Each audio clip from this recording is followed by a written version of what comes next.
Hi guys, எல்லா தமிழ் மக்களுக்கு வணக்கம். நான் ஏன் இந்த வீடியோ கிளிப் செய்கிறேன்னா, ஒரு சின்ன மிஸ் அண்டர்ஸ்டாண்டிங்காக என்ன சொல்ல வரேன்னா, அந்த ஸ்லாங்கில் நடந்த இஷ்யூ, அந்த அங்கே நடந்தது வந்து மியான்மர் முஸ்லீமுக்கும் தமிழுங்களுக்கும் பிரச்சனை. ஸோ நேற்று வந்து ஒரு சார் போய்ட்டு யூஎன்சிஹெச்ஆர் ஆஃபீஸில் போய் கம்ப்ளைண்ட் பண்ணியிருக்காரு, எப்படி இவங்கெல்லாம் ரிஃப்யூஜி ஸ்டேட்டஸ் கிடைக்கிது இவங்களுக்குலான்ட்டு. ஓகே, நான் இப்போ உங்ககிட்ட சொல்லிக்கிறேன். மியான்மரில் வந்து ஒரு கம்யூனிட்டி 100% ரிஃப்யூஜியாக மலேசியாவுக்கு வந்திருக்காங்க, மலேசியாவில் தான் இருக்காங்க. ஸோ இப்போ வந்து ஸ்லாங் ஏரியாவில் இருக்கிறவங்க தான், அவங்க வந்து முக்கால்வாசி 100% வந்து மியான்மர் முஸ்லீம், நாட் ரோஹிங்காக்காரவங்க வந்து 100% ரிஃப்யூஜி. இவங்கெல்லாம் மியான்மர் நாட்டிலேருந்து தான் வந்திருக்காங்க, கஷ்டப்பட்டு மியான்மர் நாட்டிலேருந்து தான் வந்திருக்காங்க.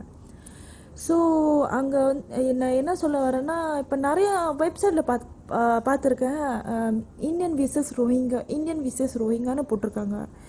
இந்த பிரச்சனை வந்து மியான்மர் முஸ்லீமுக்கும் தமிழுக்குள்ளே நடந்த கதை இந்த பிரச்சனை. ஸோ எப்படி அது ரோஹிங்கா நேம் யூஸ் பண்ணிவிட்டு இந்த மாதிரி வெப்சைட்லலாம் நிறைய விஷயம்லாம் வெளியாக்கியிருக்காங்க.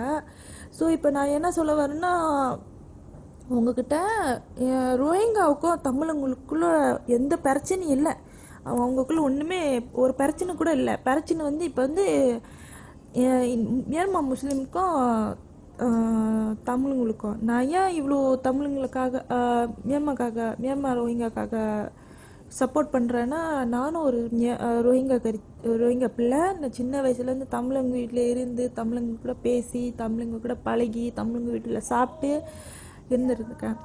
ஸோ இப்போ வந்து பாதிக்கப்படுறவங்க வந்து இந்த ரோஹிங்கா கம்யூனிட்டிக்காரங்க. நிறைய வெப்சைட்டில் நான் பார்க்குறேன், இந்த மாதிரி ரோஹிங்கா பற்றி தப்பாக பேசுகிறாங்க. ஆனால் உண்மை கதை எனக்கு தெரிஞ்ச வரைக்கும் நடந்தது இந்த மியான்மர் முஸ்லீமுக்கும் தமிழுங்களுக்குள்ள சண்டை. எதனால நினச்சி எனக்கும் தெரியல.